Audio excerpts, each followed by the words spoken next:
என்ன வேணா நடக்கட்டும், இந்த 3 விஷயத்த மட்டும் நான் என்கிட்ட மாத்திக்கவே மாட்டேன் அப்படின்னா எதை சொல்வீங்க? சுயமரியாதை விட்டு தரவே மாட்டேன். எவ்வளவு பெரிய ஆளா ஜாம்பவானா இருந்தாலும் போடா என்று எழுந்து வெளியே போயின்னு இருப்பேன். ஒரு 2 டைரக்டர் எங்க அம்மாவை பத்தி ரொம்ப அழகா, ரொம்ப அவங்களுக்கு தெரிஞ்ச தமிழ் தூய்மையான வார்த்தையில எங்க அம்மாவை திட்டாங்க. அதுக்கு பதில் ரிட்டர்ன் என்னால கொடுக்க முடியல. ஏன்னா ஒரு பெரிய டைரக்டர், நம்ம திரும்பி ஏதாவது பண்ணா பிரச்சனை ஆயிடும். ஆனா அங்கிருந்து நான் அவர்கிட்டயே சொல்லிட்டு கிளம்பி வந்துட்டேன். அவர் ஒரு மாதிரி ஆயிட்டாரு. ஆனா நான் சொன்ன வார்த்தை இப்ப சொல்லக்கூடாது. ஆனா அந்த வார்த்தை வந்து அவர் 2 நாள் ரொம்ப நாளா தூங்க விடாம பண்ணிருக்கு.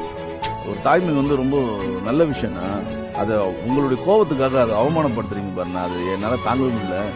நீங்க இன்னொரு வாட்டி இந்த மாதிரி வேற யாரையும் பேசிடாதீங்க. ரொம்ப அது உங்க அம்மாவை நீங்களே அசிங்கப்படுத்துற மாதிரி இருக்குது. எனக்கு எங்க அம்மாவும் உங்க அம்மா ஒரே அம்மாவை தான் நான் நினைக்கிறேன். எங்க அம்மாவை நீ கேட்கல, உங்க அம்மாவை தான் நீ திட்டிருக்கிற அப்படின்னு. அவர் 5 நிமிஷம் கண்ணெல்லாம் கலங்கிட்டார்.